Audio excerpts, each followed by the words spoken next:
Harvey Weinstein had all the power while his victims had none. That was the opening statement from prosecutor Shannon Lucy in Weinstein's retrial Wednesday to jurors in a New York State court in Manhattan. The disgraced movie mogul is being retried on rape and sexual assault charges. It comes a year after New York's top court overturned his 2020 rape and sexual assault conviction and 23-year prison term due to errors by the trial judge.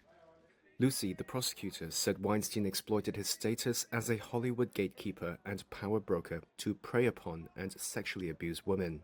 He then assured their silence by holding their careers hostage. Weinstein's lawyer Arthur Aidala rejected that characterization in a sharply contrasting statement. He said his client had, quote, mutually beneficial relationships with his accusers, and made a similar remark later on the courtroom steps.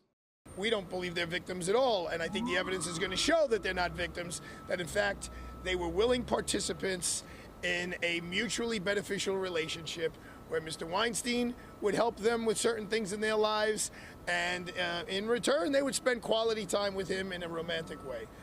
For the retrial, Manhattan District Attorney Alvin Bragg's office is accusing Weinstein of sexually assaulting production assistant Miriam Haley in 2006 and of raping aspiring actress Jessica Mann in 2013.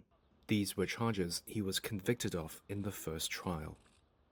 Meanwhile, prosecutors added a new charge that Weinstein assaulted another woman, Kaja Sokola, from Poland, who claims Weinstein assaulted her when she was a 16-year-old aspiring actress.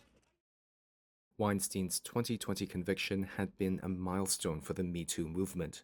More than 100 women, including famous actresses, have accused Weinstein of misconduct. The 73-year-old producer has denied assaulting anyone or having non-consensual sex. Lindsay Goldblum, a lawyer representing Sokola, said the proceedings have far-reaching implications. The Me Too movement is alive and well. There's been incredible changes in legislation surrounding sexual assault. I think as a society, we are starting to have a better collective understanding about the trauma that sexual assault survivors have faced. And we are able to differentiate these rape myths and the victim blaming, which is a tactic that Weinstein's lawyers have used in this trial. The new trial before State Supreme Court Justice Curtis Faber is expected to last about 6 weeks. Even if acquitted, Weinstein will likely spend the rest of his life in prison with his sex crimes conviction in California and his 16-year prison term there.